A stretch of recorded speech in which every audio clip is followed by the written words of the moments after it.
Very good morning to you all.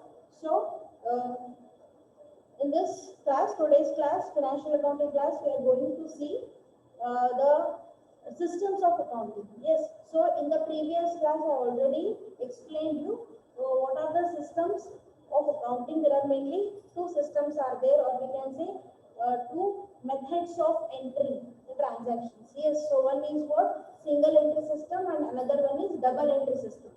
Yes, ನಿಮ್ಮನ್ನ ಹೇಳಿದ್ದೆ ನಿಮ್ಮ ಸ್ಕ್ರೀನ್ ಮೇಲೆ ಆಲ್ರೆಡಿ ಕಾಣಿಸ್ತಿದೆ ನೋಡ್ರಿ. So single entry system and double entry system. Single entry system is nothing but what? So here it is a method where we ignore the double aspects. So in this method we are ignoring the twofold aspect or double aspect of recording the transaction, and where we are not considering the two aspects. So one is receiving the benefit and another one is giving the benefit. So in simple, a single entry system is nothing but it is an incomplete record. It is totally an incomplete record. But what is this double entry system? So double entry system, so here we are considering the twofold aspects. Twofold aspect are nothing but the debit as well as credit. Okay, twofold anta ಹೇಳ್ತೀವಿ ಅಂದ್ರೆ ಎರಡು important effect ಇರೋದು. ಯಾವುದೇ ಒಂದು ನಮ್ದು business ಒಳಗೆ transactions ಆಗ್ತಲ್ಲ, ಏನೇ ಒಂದು ಚಟುವಟಿಕೆಗಳಾಗಲಿ, ಬಟ್ ಅವು ಎಂಥ ಚಟುವಟಿಕೆಗಳು ನಾವು ರೆಕಾರ್ಡ್ ಮಾಡ್ತೀವಿ ನಮ್ಮ ಬುಕ್ಸ್ ಒಳಗೆ ಅಂತಂದ್ರೆ it should be expressed in terms of money. So which can be measured in terms of money. ನಾವು ದುಡ್ಡಿನ ಮುಖಾಂತರ ಅಳೆಯಲಿಕ್ಕೆ ಸಾಧ್ಯ ಇರಬೇಕು ಅಂದ್ರೆ in terms of money we can able to express it. So salary paid, how much salary paid? 1000 rupees. Commission received 5000 rupees. So rent paid 2000 rupees. So ಇಲ್ಲೆಲ್ಲ ಏನಾದ್ರೆ ದುಡ್ಡು ಅನ್ನೋದು ಇನ್ವಾಲ್ವ್ಮೆಂಟ್ ಅದ, ಹೌದಿಲ್ಲ? ಸೊ ಎಷ್ಟು ಕೊಟ್ಟಿರಿ, ಏನ್ ಮಾಡಿರಿ ಅಂತ ಹೇಳೋದನ್ನ ನಾವೇನ್ ಮಾಡ್ತೀವಿ, ದುಡ್ಡಿನ ಮುಖಾಂತರ ಹೇಳ್ತೀವಿ. ಸೊ ನೀವು ಅನ್ಬೋದು ಮೇಡಮ್ ಬರೀ ಎಲ್ಲ ಇಂಥವೇ ರೆಕಾರ್ಡ್ ಮಾಡ್ತೀವಿ ಅಂತ ನಾವು. Obviously yes. So in our financial accounting, we record the transactions which can be expressed in terms of money, which can be ದುಡ್ಡಿನ ಮುಖಾಂತರನೇ ಹೇಳಿಕ್ ಬರ್ದಿರ್ಬೇಕು. ಹೇಳಿಕ್ ಬರ್ದಿರೋ ಟ್ರಾನ್ಸಾಕ್ಷನ್ ನಾವು ಎಕ್ಸ್ಪ್ರೆಸ್ ಮಾಡಂಗಿಲ್ಲ, ನಾವು ರೆಕಾರ್ಡೇ ಮಾಡಂಗಿಲ್ಲ. Understood? But there are other things also takes place in the company which we are ignoring here. So ಬರೇ ದುಡ್ಡಿನ ಮುಖಾಂತರ transactions ಅಲ್ಲ, ಬಹಳಷ್ಟು ಬೇರೆ ಒಂದು ಚಟುವಟಿಕೆಗಳು ಇರ್ತಾವೆ. ಚಟುವಟಿಕೆ ಅನ್ಬೋದು ಅಥವಾ other information are also there in the business, but we are not recording. So if I give an example, so the efficiency of the employee. So employee is efficient idana anta heli ನಾವು record ಮಾಡ್ಲಿಕ್ಕೆ ಆಗ್ತದೆ in the transaction. So transaction ಅಲ್ಲ ಬಿಡು, but ಇದು important matter ಅಂತ ಅದರಿ. ಯಾಕಂದ್ರೆ employees ಚಲೋ ವರ್ಕ್ ಮಾಡಿದ್ರೆ ಅಷ್ಟೇ ಬಿಸ್ನೆಸ್ ಚಲೋ ರನ್ ಆಗ್ಲಿಕ್ಕೆ ಸಾಧ್ಯ. So can I able to say that employees 10,000 worth of efficient? The management of the company is 1 lakh worth of efficient. Can I able to say this? ಈ ತರ ಹೇಳ್ಬೋದ್ರಿ? ಇದನ್ನ ಎಲ್ಲರೂ ಬರೀಲಿಕ್ಕೆ ಸಾಧ್ಯದರಿ ಎಫಿಷಿಯನ್ಸಿ ಎಷ್ಟದ ಅಂತ ಹೇಳಿ? No, these kind of things we are not at all considering in our books of accounts, because they are present in the company. Even though they are available in the company, but we can't able to record these kind of things. But we know that employees are very good, they are efficient, they are very much loyal, but we can't able to express these kind of things in our books. ಅದನ್ನ ದುಡ್ಡು ಮುಖಾಂತರ express ಮಾಡ್ಲಿಕ್ಕೆ ಆಗಂಗಿಲ್ಲ, ಅಳಿಲಿಕ್ಕೆ ಆಗೋದಿಲ್ರಿ. At the same time we can't able to record in our books. ಇನ್ನೊಂದು simple ಆಗಿ ಹೇಳ್ಬೇಕು, ಈಗ ಅಂದ್ರೆ ಎಲ್ಲರೂ ಟಿಫಿನ್ ಮಾಡ್ಕೊಂಡು ಚಹಾ ಕಾಫಿ ಕುಡಿದು ಕೂತಾರೆ ಕ್ಲಾಸಲ್ಲಿ, ಹೌದಿಲ್ರಿ? ಸೊ ಒಂದೊಂದುವರೆ ಕ್ಲಾಸ್ ಮುಗಿದ್ಮೇಲೆ ಏನ್ ಮಾಡ್ತೀರಿ? ಶಿವಿ ಆಗ್ತದೆ, ಹೌದಿಲ್ರಿ? ಸೊ ನಿಮ್ಮ ಮಮ್ಮಿ ಕಡೆ ಹೋಗಿ ಹೇಳ್ತೀರಿ, ಮಮ್ಮಿ ಆಮ್ ಹಂಗ್ರಿ ನಾವು. ನಿಮ್ಮ ಮಮ್ಮಿ ಕೇಳ್ತಾರೆ ಎಷ್ಟು ಹಸಿವಾಗದ ಅಂತ ಹೇಳಿ, ನೀವ್ ಹೆಂಗ್ ಹೇಳ್ತೀರಿ? ಭಾಳ ಹಸಿವಾಗದ ಅಂತ ಹೇಳ್ತೀರಿ. ಅಥವಾ ಹಿಂಗ್ ಹೇಳಿಕ್ ಆಗ್ತದೆ, ನಂಗೆ 1000 rupees ಅಷ್ಟು ಹಸಿವಾಗದ ಅಂತ ಹೇಳಿ. Can you able to say like this? 2000 worth of hungry I am now. Can you able to say? No. So these are the things which we can't able to express. ಇದಕ್ಕೆ ನಾವು ಏನ್ ಹೇಳ್ತೀವಿ ಅಂದ್ರೆ quality informations ಅಂತ ಹೇಳ್ತೀವಿ. Getting? So in business there are not only the quantitative aspects are going on. Quantitative means in terms of number or figures. Quantity in terms of number we can express it. But in business some qualitative aspects are also going on. Qualitative is nothing but the important affairs, but these things we can't able to express in terms of money. ಇದನ್ನ quality information ಅಂತ ಹೇಳ್ತೀವಿ. ಇದನ್ನ ನಾವು ದುಡ್ಡಿನ ಮುಖಾಂತರ express ಮಾಡ್ಲಿಕ್ಕೆ ಆಗೋದಿಲ್ಲ. You understanding, students? So that's why in business the quality as well as quantity aspects are there.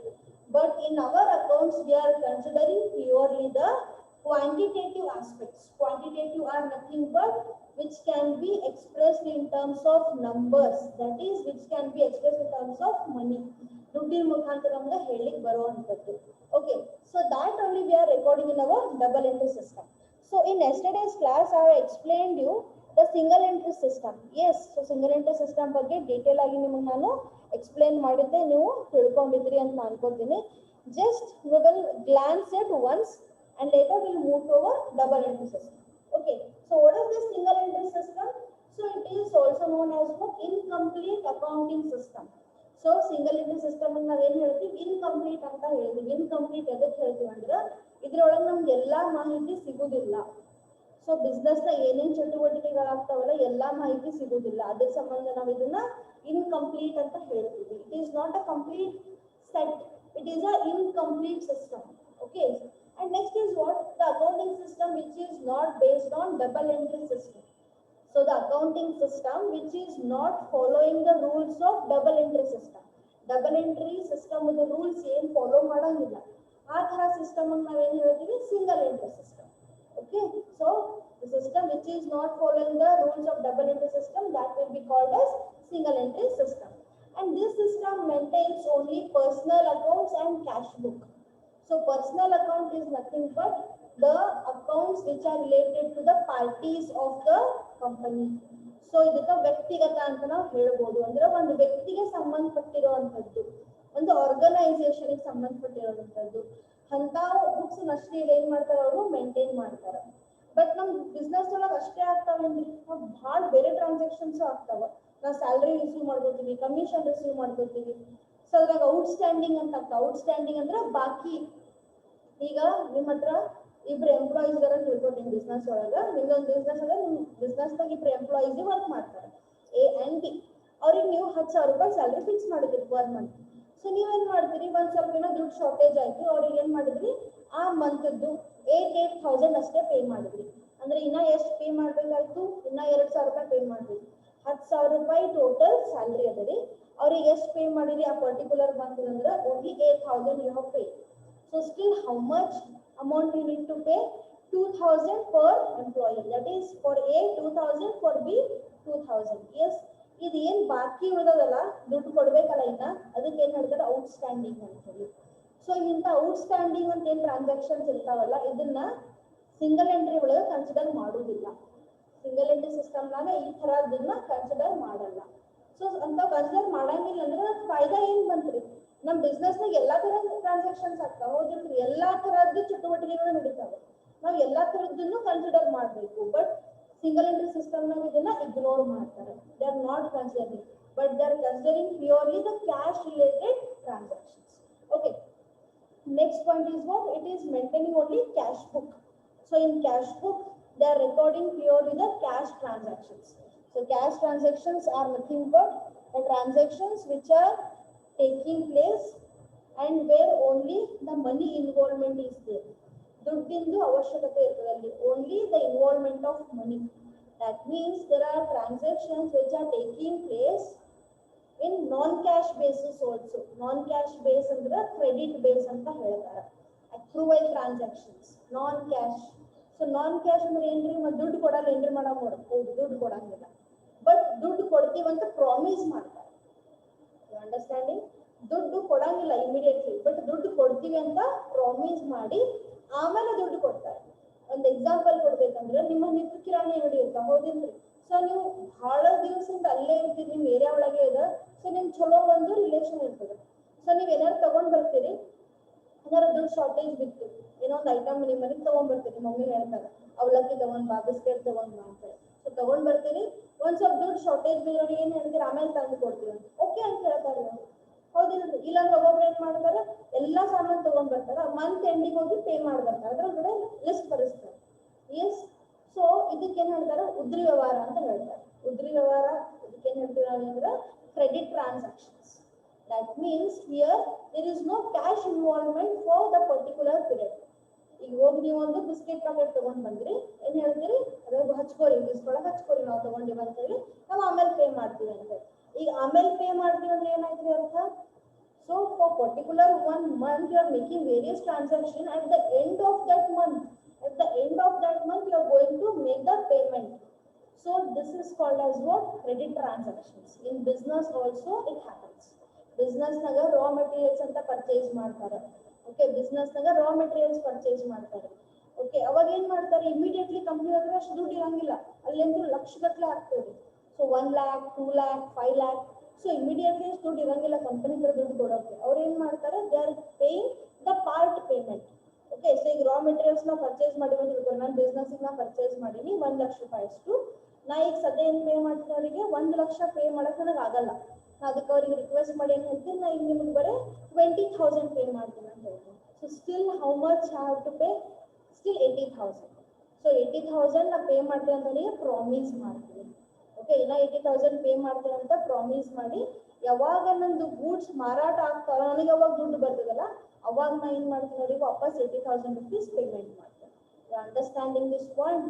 So this 80,000 is what? This is called credit purchases. That 20,000 which I paid earlier, that is called cash purchases. Understood? ಮೊದಲೇ ನಾ ದುಡ್ಡು ಕೊಟ್ಟಿನಲ್ಲ, ಎಷ್ಟು ಕೊಟ್ಟಿವಿ? 20,000 ರೂಪಾಯಿ. ಅದಕ್ಕೆ ನಾವೇನ್ ಹೇಳ್ತೀವಿ? Cash purchases ಅಂತ ಹೇಳ್ತೀವಿ. Difference ಎಷ್ಟಿತ್ರಿ? 80,000. That is called credit purchases. Credit purchases means the amount yet to be paid, where I need to pay the money. Yes, this is for credit purchases. In come for the sales. So sale ಅಂದ್ರೆ ನಮ್ದು goods ಮಾರಾಟ ಮಾಡೋದು. Okay, ನಾ ಈಗ raw materials ತಗೊಂಡು ಎಲ್ಲ ನಮ್ದು ಕೆಲಸ ಮಾಡ್ಕೊಂಡು ನಮ್ದು ಪ್ರಾಡಕ್ಟ್ಸ್ ರೆಡಿ ಮಾಡ್ಕೊತೀನಿ. ಸೊ ನಾ ಏನ್ ಮಾಡ್ತೀನಿ? ನಾವು ಗೂಡ್ಸ್ ತಯಾರು ಮಾಡಿ ನನ್ನ ಕಡೆ ಇಟ್ಕೊಂಡು ಕೊಡ್ತೀನಿ? No, I have to sell in the market. So ಮಾರ್ಕೆಟಿಗೆ ತಗೊಂಡು ಹೋಗೋದನ್ನ ಮಾರಾಟ ಮಾಡಬೇಕು. ಸೊ ನಾವು ಮಾರ್ಕೆಟ್ನಾಗ ಸೇಲ್ ಮಾಡ್ತೀನಿ. ಸೇಲ್ ಮಾಡಿದಾಗ ಅಲ್ಲೂ ಬಹಳ ಜನ ಪರ್ಚೇಸ್ ಮಾಡ್ತಾರೆ. ಅವ್ರು ಏನ್ ಹೇಳ್ತಾರೆ? ಸೊ ಇಷ್ಟು ದುಡ್ಡು ನಮಗೆ ಇಮಿಡಿಯೇಟ್ಲಿ ಕೊಡಕ್ ಆಗಲ್ಲ ಅಂತ ಹೇಳ್ತಾರೆ. ಸೊ ಅಲ್ಲಿನೂ ಸೇಲ್ಸ್ ಬಹಳ ಆಗ್ತದೆ. So may be 1 lakh, 2 lakh, 5 lakh. So what happens here?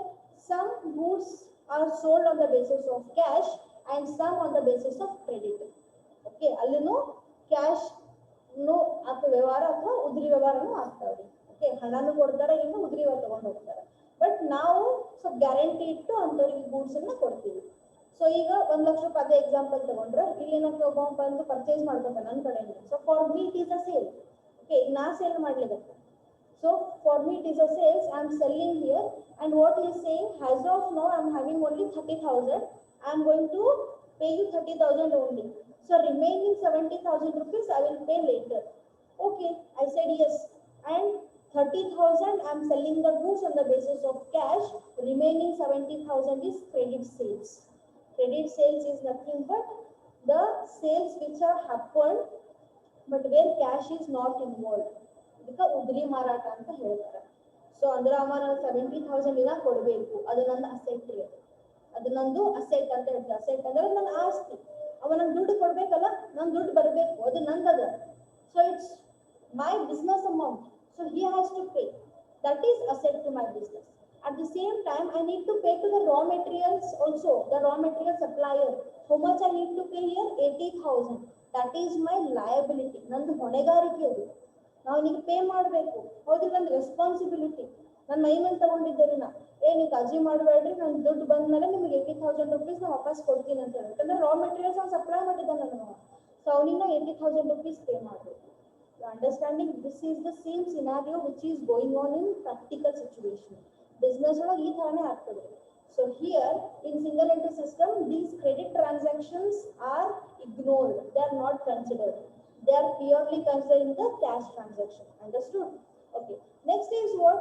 Expenses and incomes are reflected in the cash book, whereas personal accounts reflect the position of debtors and creditors.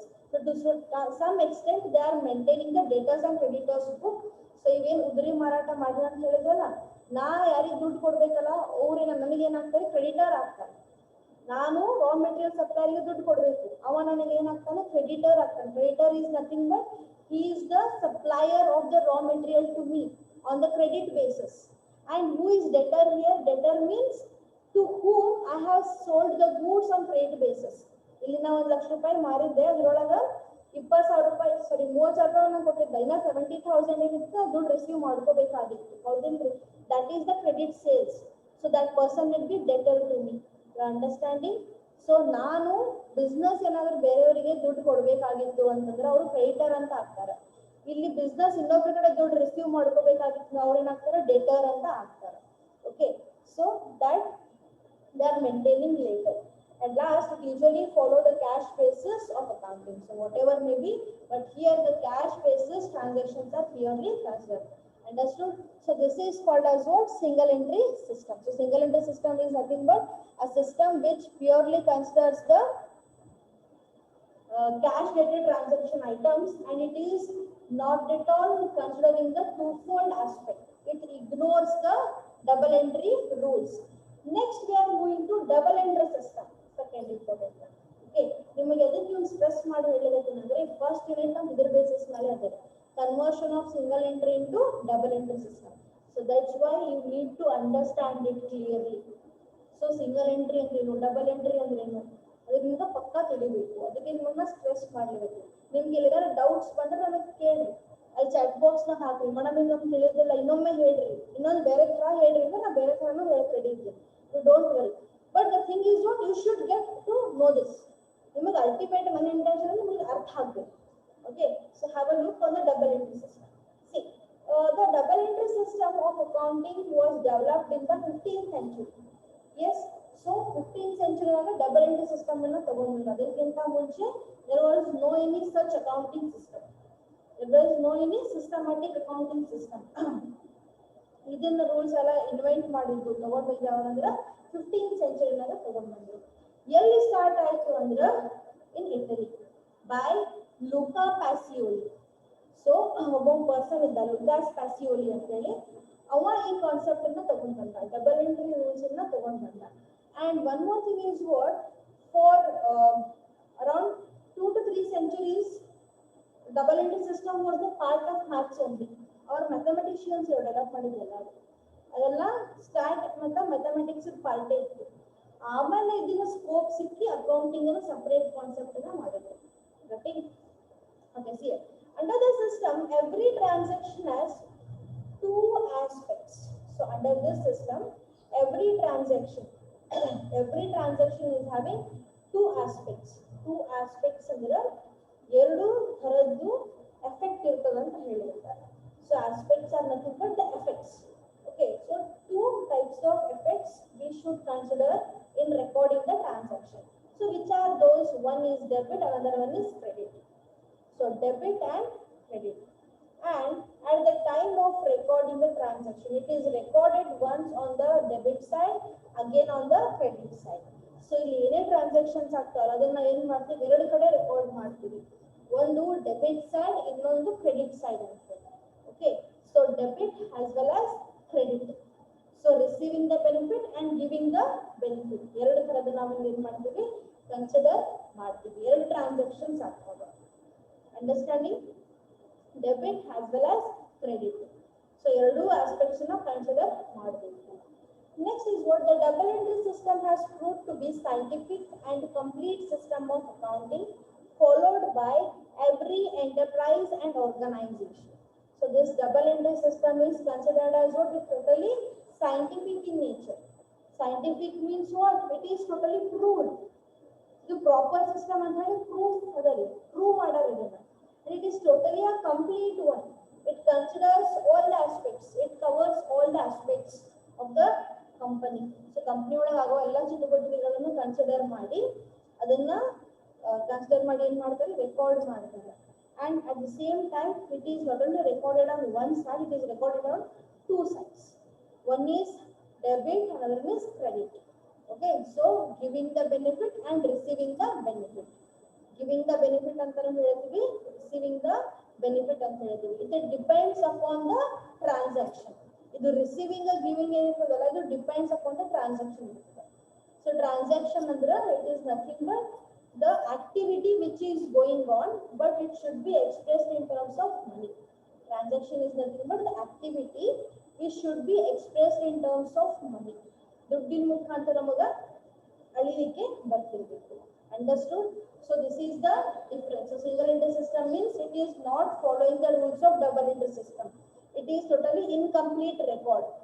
Double entry system means it is the complete set of record where it is considering the twofold aspect, debit and credit. Understood? Now we are moving to one important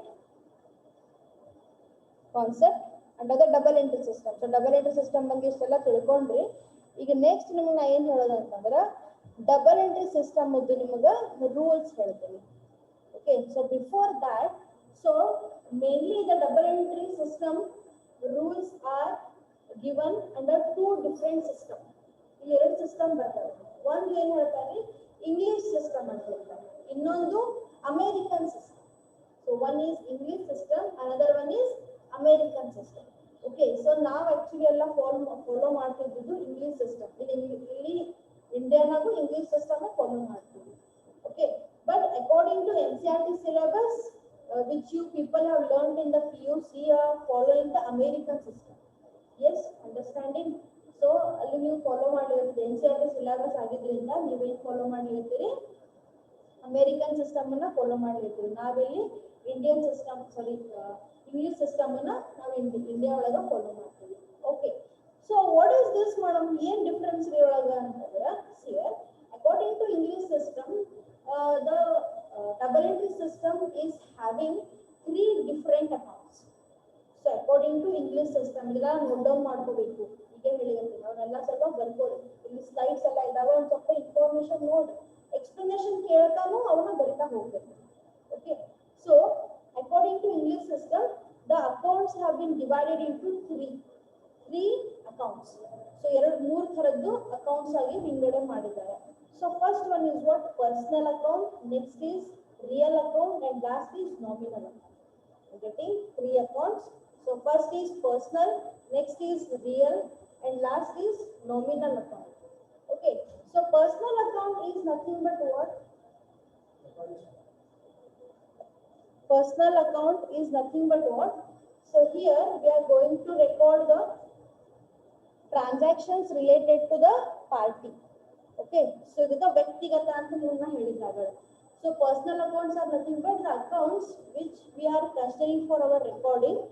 So here purely we are going to consider the transactions which takes place with the involvement of the particular person. So sale of goods.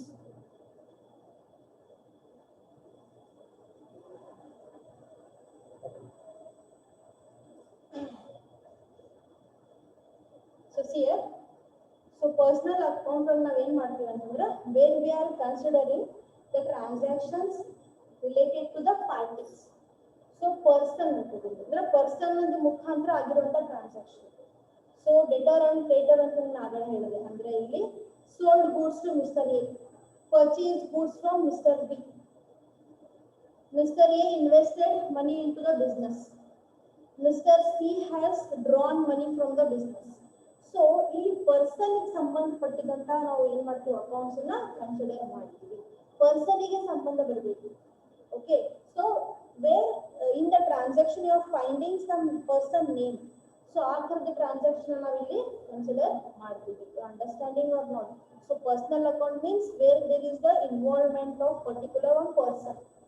So ಇಲ್ಲಿ ಯಾವ ತರ ಇರ್ತದ, ಇವನ್ ಇಲ್ಲಿ person ಅಂದ್ರೆ ಬರೀ person ಅಷ್ಟೇ ಅಲ್ಲ, even the persons created by law. So person created by law means who? Here like bank, government, financial institutions. Those also we are considering. The school, charitable trust. So ಅದನ್ನು ನಾವು consider ಮಾಡ್ತೀವಿ, ಯಾಕಂದ್ರೆ ಅವೆಲ್ಲ ಲಾ ಇಂದ create ಆಗಿರ್ತವೆ. So company, the bank, so everything is created by the law. So law ಮುಖಾಂತರ law ಕಣ್ಣಿಗೆ ಅವನ್ನ ಪರ್ಸನ್ಸ್ ಇದ್ದಂಗೆ ಹೌದಿಲ್ಲ, ಅದನ್ನ ನಾವಿಲ್ಲಿ ಕನ್ಸಿಡರ್ ಮಾಡ್ತೀವಿ. ಅಂದ್ರೆ what are the examples I can quote here? Capital account. Okay, so persons, Mr. A account, Mr. B account, bank account.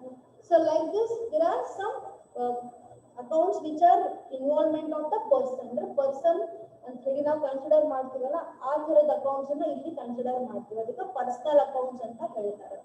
Okay, so ಇಲ್ಲಿ 2 ರೂಲ್ಸ್ ಇದಾವೆ. ಏನಂದ್ರೆ ಒಂದು ಡೆಬಿಟ್, ಇನ್ನೊಂದು ಕ್ರೆಡಿಟ್. ಸೊ ಡೆಬಿಟ್ ರೇಟ್ ಅಂತ ನಿಮ್ಮನ್ನ ಹೇಳಿಬಿಟ್ಟಿದೆ, that is receiving the benefit and giving the benefit. So benefit receiving, yes, receiving usually debit ಇರ್ತದೆ. Credit ಇತ್ತಂದ್ರೆ ಗಿವಿಂಗ್ ಇರ್ತದೆ. Okay, debit means receiving the benefit, Credit means giving the benefit. Innove now benefit ಕೊಡ್ತೀವಿ. And one thing please keep in your mind, whatever the transactions we are recording in our business, we are recording in the point of view of business only. ನಮ್ಮ business point of view ವಿಚಾರ ಮಾಡಬೇಕು ಅಷ್ಟೇ. ಯಾಕಂದ್ರೆ ಇದು accounts ಯಾರು ಮಾಡ್ತೀವಿ ನಾವು ಅಂದ್ರೆ ನಮ್ಮ ಬಿಸ್ನೆಸ್ ಅದ್ ಮಾಡ್ತೀವಿ. ನಮ್ಮ ಬಿಸ್ನೆಸ್ ಅಕೌಂಟ್ಸ್ ಮಾಡ್ತಾ ಇರೋ ಕಾರಣಕ್ಕೆ ನಾವೇನ್ ಮಾಡ್ತೀವಿ, we have to consider the business viewpoint only. So business viewpoint ಮುಖಾಂತರ ಏನೇನ್ ಟ್ರಾನ್ಸಾಕ್ಷನ್ಸ್ ಆಗ್ತಾನೋ ಕನ್ಸಿಡರ್ ಮಾಡಬೇಕು. So here debit and credit. Okay, so debit is nothing but the receiver. The person who is receiving the benefit that we need to debit. ಯಾರು receive ಮಾಡ್ಕೊಳ್ಳಿರ್ತಾರೆ benefit, so ಅವರಿಗೆ ನಾವೇನ್ ಮಾಡ್ತೀವಿ debit. Who is the receiver of that. ಅದರ benefit ಅಂದ್ರೆ ಅದು ಏನಾದ್ರು ಇರ್ಬೋದು, cash ಇರ್ಬೋದು ಅಥವಾ ಒಂದೇನೋ ಸರ್ವಿಸ್ ಇರ್ಬೋದು, ಏನೇ ಇರ್ಬೋದು, ಅದನ್ನ ಯಾರು ರಿಸೀವ್ ಮಾಡ್ಕೊತಿರ್ತಾರಲ್ಲ ಅವ್ರಿಗೆ ಏನ್ ಹೇಳ್ತೀವಿ ನಾವು, ಅವ್ರಿಗೆ ನಾವು ಡೆಬಿಟ್ ಮಾಡ್ತೀವಿ. Okay, credit the ಗಿವರ್. Credit is who here the ಗಿವರ್. So credit ಅಂದ್ರೆ ಯಾರಿಗೆ ನಾವು ಮಾಡ್ತೀವಿ ಅಂದ್ರೆ ಯಾರು ನಮಗ ಕೊಟ್ಟಿರ್ತಾರಲ್ಲ ಗಿವರ್, ಅವ್ರನ್ನ ನಾವೇನ್ ಮಾಡ್ತೀವಿ ಕ್ರೆಡಿಟ್ ಮಾಡ್ತೀವಿ. ಸೊ ಈಗ ನಾವು ಒಂದು ಬೆನಿಫಿಟ್ ರಿಸೀವ್ ಮಾಡ್ಕೊಂಡಿರೋ ಕಾರಣಕ್ಕೆ ಅವ್ರಿಗೂ ನಾವು ಇನ್ನೊಂದು ಬೆನಿಫಿಟ್ ಕೊಡ್ತೀವಿ. So receiving the benefit and giving the benefit. Yes, so ಎರಡು ತರ ಆಗ್ತಾವ debit and credit. So personal account ಮುಖಾಂತರ debit means receiver, credit means giver. Debit means receiver, credit means giver. Understood? Next real account. So real is nothing but what? The things which are in the company, which can be seen, which can be touched, which is there, that is real. ಬರೇ tangible ಬಗ್ಗೆ ಮಾತಾಡ್ಲಿಕ್ಕಿಲ್ಲ, ಎಲ್ಲದ್ರ ಬಗ್ಗೆ ಮಾತಾಡ್ಲಿ. Real account is nothing but here in this account we are considering the real things. So real things ಬಗ್ಗೆ ಅಂದ್ರೆ ನಾವು assets ಬಗ್ಗೆ ಮಾತಾಡ್ತೀವಿ. ಓಕೆ, ವಸ್ತುಗಳ ಬಗ್ಗೆ ಮಾತಾಡ್ತೀವಿ. ಹಿಂಗಿನ ಸಿಂಪಲ್ ಆಗಿ ಹೇಳ್ಬೇಕಂದ್ರೆ ವಸ್ತು ಬಗ್ಗೆ ನಾವು ಮಾತಾಡ್ತೀವಿ. ಓಕೆ, ಸೊ ವಸ್ತು ಅಂದ್ರೆ ಥಿಂಗ್ಸ್ ಬಗ್ಗೆ ಮಾತಾಡ್ತೀವಿ. Like building, furniture, cash, goodwill. Yes, you are understanding? So the things which are there in our business. So in our business we are having one furniture. So furniture is real account. Real account ಅಂದ್ರೆ furniture ಅಲ್ಲದ ನಾವು ನೋಡಬಹುದು, ಮುಟ್ಬಹುದು, ಅದರ ಮೇಲೆ ಕೂಡಬಹುದು. We can able to see that. Yes, so that is the asset. So real account is nothing but the account which considers the real aspects of the business. So real things of the business. Real things ಅಂದ್ರೆ real ಆಗಿ ನಮ್ಮ business ನ exist ಆಗಿ ಇರಬೇಕು. So furniture purchase ಅಂತ ಒಂದು transaction example ಕೊಡ್ತೀನಿ. Furniture purchase, ನಾವೇನ್ ಮಾಡಿವಿ, ಫರ್ನಿಚರ್ ನ ಪರ್ಚೇಸ್ ಮಾಡಿವಿ. Furniture is what? It is a real account. Real ಯಾಕಂದ್ರೆ ಫರ್ನಿಚರ್ ನಾವು ನೋಡ್ತೀವಿ, ಮುಟ್ತೀವಿ. ಫರ್ನಿಚರ್ ಅಂತ ನಮ್ಗೆ ಗೊತ್ತಾಗ್ತದ್ರಿ, ಅದಕ್ಕೆ ಅದನ್ನ ರಿಯಲ್ ಅಕೌಂಟ್ ಅಂತ ಹೇಳ್ತೀವಿ. ಅಂದ್ರ ವಸ್ತುಗಳು ಏನಿರ್ತಾವಲ್ಲ ಅದಕ್ಕೆ ರಿಯಲ್ ಅಕೌಂಟ್ ಅಂತ ನಾವು ಕನ್ಸಿಡರ್ ಮಾಡ್ತೀವಿ. Okay, so that asset. So furniture is our asset. At the same time purchase ಅಂದ್ರೆ ನಾವ್ ಏನ್ ಮಾಡ್ತೀವಿ, ಇನ್ನೊಬ್ರಿಗೆ ದುಡ್ಡು ಕೊಡ್ತೀವಿ. ಫರ್ನಿಚರ್ ನಾವು ತಗೋತೀವಿ, ನಮ್ಮ ಹತ್ತಿರ ಇದ್ದಿದ್ದು ಕ್ಯಾಶ್ ಇರ್ತದಲ್ಲ ಅದವರಿಗೆ ಕೊಡ್ತೀವಿ. That is both are here real account only. Furniture and cash. Cash ನಾವು ನೋಡ್ತೀವಿ, ಮುಡ್ತೀವಿ, ಹೌದಲ್ರಿ, ಇದನ್ನ ಯೂಸ್ ಮಾಡ್ತೀವಿ. ಸೊ ನಾವು ನೋಡೋ ಕಾರಣಕ್ಕೆ ಅದಕ್ಕೆ ಹೇಳ್ತೀವಿ ರಿಯಲ್ ಅಂತ ಹೇಳ್ತೀವಿ. Understanding? So real account is nothing but the account which considers the real existing things. So which is in our business. So furniture purchased, here two accounts. So furniture, this is one account, and purchased is nothing but ನಾವು ಕೊಂಡ್ಕೊಂಡಿವಿ. ಸುಮ್ಮನೆ ಕೊಡ್ತಾರಂದ್ರೆ ಪುಕ್ಕಟ್ಲೆ ಅವರು ಇಲ್ಲ, ದುಡ್ಡು ಕೊಡ್ಬೇಕು ಅವ್ರಿಗೆ. So ನೀವು ದುಡ್ಡು ಕೊಡ್ಲಿಕ್ಕೆ, ಸೊ 1 ಲಕ್ಷ ರೂಪಾಯಿ ಅಂತಾರೆ ನಾವು ಅಸೈನ್ ಮಾಡ್ಕೊಂಡು ವ್ಯಾಲ್ಯೂ ಅಂತ ಅಸೈನ್ ಮಾಡೋಣ ಅಂದ್ರೆ, so furniture purchase for 1 lakh. So furniture cash. So furniture ನಿಮ್ಮ ಬಿಸ್ನೆಸ್ ನಾಗ ಬಂತು, ಕ್ಯಾಶ್ ಅವ್ರ ಬಿಸ್ನೆಸ್ ಹೋಯ್ತು. Understood? Furniture you are purchasing and cash you are paying. So what is coming into your business? Furniture. That we are debiting here. Understood? So debit what comes in. Purchase ನೀವು ಮಾಡಿರ ನಿಮ್ಮ business ನ furniture ಅಂದ್ರೆ ನಿಮ್ಮ business ಏನ್ ಬಂತು, furniture ಬಂತು. ಈಗ ನೋಡ್ರಿ ನಿಮ್ಮ ಮಮ್ಮಿ ಏನಂತಾರ, ಬಹಳ ದಿನ ಆಯ್ತು ಮನ್ಯಾಗಿನ ಫ್ರಿಡ್ಜ್ ಚೇಂಜ್ ಮಾಡೋಣ ಅಂತ ಹೇಳ್ತಾರೆ. ಸೊ ಫ್ರಿಡ್ಜ್ ಪರ್ಚೇಸ್ ಅಂತ ನಾನು ಹೇಳ್ತಿದ್ದೆ, ನೀವು ಅಂತ ಕೊಂಡ್ಕೊಳ್ಬೇಕಂತ. ಈಗ ಪರ್ಚೇಸ್ ಅಂದ್ಕೊಳ್ಳಿ, ಫ್ರಿಡ್ಜ್ ಎಲ್ಲ ಹೋಗ್ತದೆ ನಿಮ್ಮ ಮನೆ ಒಳಗೆ ಬರ್ತಾ ಇರ್ತದೆ. So what is coming into your house, what is coming into your house, that is the fridge. So that we have to debit it. Okay, and credit what goes out. ಏನ್ ಹೊರಗೆ ಹೊಂಟದ್ರಿ ಅಂದ್ರೆ ನಿಮ್ ಕೈಯಾಗ ಏನಿದ್ರೆ ನಿಮ್ ಮನೆಯೊಳಗೆ ಇದೇನ್ ಹೊರಗೆ ಹೋಗ್ತದ ಹಳಿ ಫ್ರಿಜ್ ಅಂತ ಹೋಗೇ ಹೋಗ್ತದ ಆಬ್ವಿಯಸ್ಲಿ ಬಟ್ ನಿಮ್ ಪಪ್ಪನ್ ಪಾಕೆಟ್ನಾಗ ಮತ್ತೆ ಎಕ್ಸ್ಟ್ರಾ ದುಡ್ಡು ಹೋಗ್ತಾವ ಎಸ್ ಆರ್ ನೋ ಬಿಕಾಸ್ ಬರೀ ಓಲ್ಡ್ ಫರ್ನಿಚರ್ ಓಲ್ಡ್ ಅಸೆಟ್ ಅಂತ ಕೊಟ್ರ ರಿಪ್ಲೇಸ್ಮೆಂಟ್ ವ್ಯಾಲ್ಯೂ ಅಷ್ಟು ಬರುದಿಲ್ರಿ ಎಕ್ಸ್ಟ್ರಾ ದುಡ್ಡು ಕೊಡ್ಲೇಬೇಕು so that's why what we have to credit here what goes out. So here furniture example andra so furniture you purchased furniture is coming in and what is going out from the business 1 lakh rupee cash is going out from the business. This is called as a real account. So real account where we are considering the real things of the business.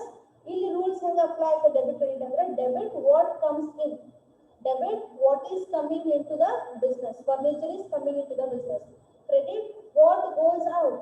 So cash is going out from our business. Understood? This is real account. Next is what? Nominal account.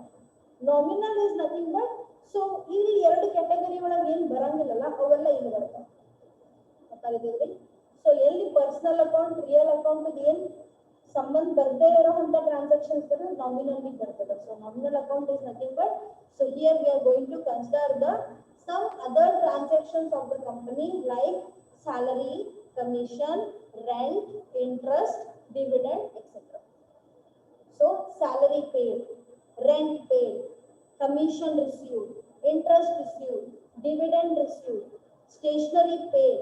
So ee thara in irtavalla accounts idana ಹೇಳ್ತೀವಿ nominal account. So in simple nominal account is account which is meant for recording of the incomes and expenses of the company. Various incomes as well as expenses.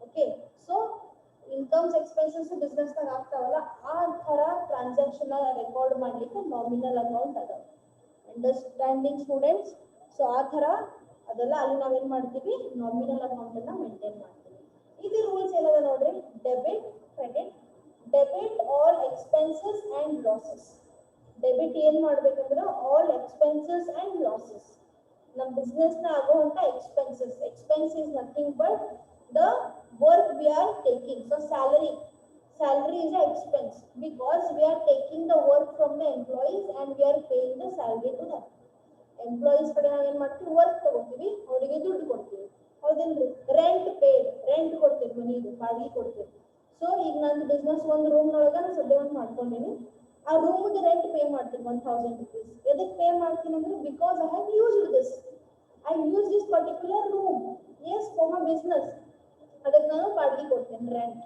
So ಇದಕ್ಕೆಲ್ಲ ಏನ್ ಹೇಳ್ತಾರೆ expenses ಅಂತ ಹೇಳ್ತಾರೆ but expense ಅಂದ್ರೆ ಏನಿರ್ಬೇಕ್ರಿ ನಿಮಗೂ ಅಲ್ಲಿ ಫಾಯ್ದಾ ಆಗಿರ್ಬೇಕು ನಿಮಗೂ ಫಾಯ್ದಾ ಆಗಿರ್ಬೇಕು ಅಂದಲ್ಲೇ ದುಡ್ಡು ಕೊಡ್ಬೇಕು ಸುಮ್ಮನೆ ದುಡ್ಡು ಕೊಡಂಗಿಲ್ಲ ಗೊತ್ತಾಗದನ್ನ ಹೇಳಿದ್ದು ನಿಮಗೂ ಫಾಯ್ದಾ ಆಗಿರ್ಬೇಕು ಸೊ ನೀವು ಎಂಪ್ಲಾಯೀಸ್ ಸ್ಯಾಲ್ರಿ ಕೊಡ್ತೀರಿ ಸುಮ್ಮನೆ ಸ್ಯಾಲ್ರಿ ಕೊಡ್ತೀರಿ ಇಲ್ಲ ಹೊರಗಡೆ ವರ್ಕ್ ತಗೊಂಡಿರ್ತೀವಿ you are paying the salary rent pay ಮಾಡ್ತೀರಿ ಸುಮ್ಮನೆ ರೆಂಟ್ ಪೇ ಮಾಡ್ತೀರಿ no you use the particular space so you are paying the rent so stationery purchase ಅಂದ್ರೆ pen rubber papers ಎಲ್ಲ ನಿಮ್ಮ ಆಫೀಸ್ ವರ್ಗಿ ತಗೊಂಡಿರಿ ಅವ್ ದುಡ್ಡು ಪೇ ಮಾಡ್ತೀರಿ ಸುಮ್ಮನೆ ದುಡ್ಡು ಪೇ ಮಾಡ್ತೀರಿ ವಾಪಸ್ ನಿಮ್ಗೆ ಏನ್ ಬರುತ್ತೆ pen papers ಅವೆಲ್ಲ use ಮಾಡ್ಕೊತೀರಿ this is the expense understood so debit all the expenses and even the loss ಅಂದ್ರೆ ಬಿಸ್ನೆಸ್ ನ ಆಗಿರುವಂತ ಹಾನಿ ಅಂತ ಏನ್ ಹೇಳ್ತೀವಲ್ಲ ಅದನ್ನ ರೆಕಾರ್ಡ್ ಮಾಡಬೇಕು ಓಕೆ ಅಂದ್ರೆ ಈಗ ಒಂದು ಗೂಡ್ಸ್ ಮ್ಯಾನುಫ್ಯಾಕ್ಚರ್ ಮಾಡಿಟ್ಟಿರ್ತೀವಿ ಒಮ್ಮೆ ಶಾರ್ಟ್ ಸರ್ಕ್ಯೂಟ್ ಆಗ್ಬಿಡ್ತದ್ರಿ ಗೋಡಾವನ್ನಾಗೆಲ್ಲ ನಮಗೆ ಗೊತ್ತಾಗ್ತದೆ ಇಲ್ಲಿ ರೀಸೆಂಟ್ ಆಗಿ ಓವಿಯಾ ಮುಂದೆ ಕೊಂಡ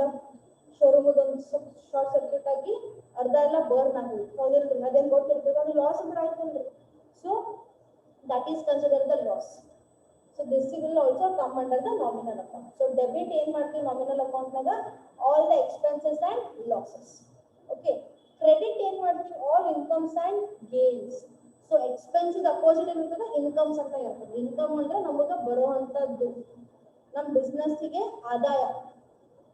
ಆದಾಯ ಮೇನ್ ಇರೋದು ಸೇಲ್ಸ್ ಒಂದೇ ರೀ ಸೇಲ್ಸ್ ಬಿಟ್ಟು ಬೇರೆ ಏನು ಇರ್ತದೆ ಏನ್ ಇರೋದು ಇನ್ಕಮ್ ಇರ್ತಾವ್ರಿ ಮೇಡಮ್ ಅಂದ್ರೆ ನಿಮ್ ಕಡೆ ಒಂದ್ ಸ್ವಲ್ಪ ಜಾಸ್ತಿ ದುಡ್ಡು ಉಳಿದ್ರೆ ಕೈಯೊಳಗೆ ನಿಮ್ ಬಿಸ್ನೆಸ್ ನ ಒಂದಿಷ್ಟು ರೊಕ್ಕ ಇನ್ವೆಸ್ಟ್ ಮಾಡಿರಿ ಜಾಸ್ತಿ ದುಡ್ಡು ಕೈಯಾಗ ಉಳಿದ್ರೆ ಏನ್ ಮಾಡ್ತೀವಿ ಸುಮ್ಮನೆ ಇಟ್ಕೊಂಡ್ ಕೊಡಂಗಿಲ್ಲ ಬ್ಯಾಂಕ್ ನಾಗ ಹೋಗಿ ಇಡುದ್ರಿ ಬ್ಯಾಂಕ್ ಅವ್ರು ಏನ್ ಕೊಡ್ತಾರ ಅಂತ ಇಂಟ್ರೆಸ್ಟ್ ಕೊಡ್ತಾರೆ ಅದು ನಮ್ಗೆ ಇನ್ಕಮ್ ಆಯ್ತೋದಂತ ಸುಮ್ ಕುತ್ತಲೇ ಬಂದ್ರೆ ರೊಕ್ಕ ನಾವೇನ್ ಕೆಲಸನೂ ಮಾಡಿಲ್ಲ ಏನಿಲ್ಲ ಸುಮ್ಮನೆ ನಮ್ಗೆ ಇನ್ಕಮ್ ಬಂತು ಎಸ್ ಸೊ ಒಬ್ರು ಏನೋ ಒಂದು ಕೆಲಸ ಹೇಳ್ತಾ ಕೆಲಸ ಮಾಡ್ಕೊಡ್ತೀವಿ ಅವರಿಗೆ ನಮ್ಮ ಕಮಿಷನ್ ಕೊಡ್ತಾರೆ so these are some of the incomes for the business so commission received interest received dividend received so ಅದು ದುಡ್ಡು ಬ್ಯಾಂಕ್ ನಾಗ ಇಡೋದ್ ಬದ್ಲಿ ಎಲ್ಲರೂ ಬೇರೆ ಕಂಪ್ನಿ ಒಳಗೆ ಇನ್ವೆಸ್ಟ್ ಮಾಡಿದ್ರೆ ಕಂಪ್ನಿದವ್ರು ನಮಗೆ ಡಿವಿಡೆಂಡ್ ಅಂತ ಕೊಡ್ತಾರೆ, ಶೇರ್ಸ್ ಮೇಲೆ ಡಿವಿಡೆಂಡ್ ಅಂತ ಕೊಡ್ತಾರೆ.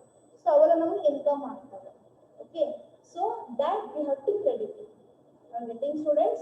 So debit is nothing but all the expenses and losses, and credit all the incomes and gains. Gains are nothing but the extra gains, that is the extra benefit. So gain ಅಂದ್ರೆ ನೀವು ಅಲ್ಲಿ ಏನು ಪರಿಶ್ರಮನೇ ಹಾಕುದಿಲ್ಲ, ನಿಮಗೆ ಅದು ಏನಾಗ್ತದೆ ಫಾಯ್ದಾ ಬಂದಿರ್ತದೆ, extra ದುಡ್ಡು ಬರ್ತದೆ, ಅದಕ್ಕೆ ನಾವು ಹೇಳ್ತೀವಿ ಗೇನ್ ಅಂತ ಹೇಳ್ತೀವಿ. Understood? So these are some of the important rules you should know. So ಇನ್ನೊಮ್ಮೆ ಹೇಳ್ತೀನಿ, ಲಾಸ್ಟ್ ನೋಡ್ಕೊರಿ, ಇದಕ್ಕೆ ಏನು ಹೇಳ್ತೀವಿ ಗೋಲ್ಡನ್ ರೂಲ್ಸ್ ಅಂತ ಹೇಳ್ತೀವಿ. and these rules are under the English system of accounting, double entry system. So where there are 3 accounts: personal account, real account, nominal account. Okay, so what are the rules of debit and credit under personal account? Debit the receiver, credit the giver. Debit the receiver, so the person who is receiving the benefit, that we need to debit it, and person who is giving the benefit, that is credit. Okay, I will credit ಮಾಡ್ತೀವಿ. Next is real account. So real account naga debit what comes in, credit what goes out. And last, nominal account, all the expenses we need to debit, all the incomes we need to credit. Understood? ಈ system ಪಕ್ಕ ನೋಡ್ಕೋರಿ, ನಾಳೆಗೆ American system ನ ಹೇಳ್ತೇನೆ. I hope you people understood today's class clearly. Yes? Yes, students? Okay, fine. So I hope you cleared it. Thank you for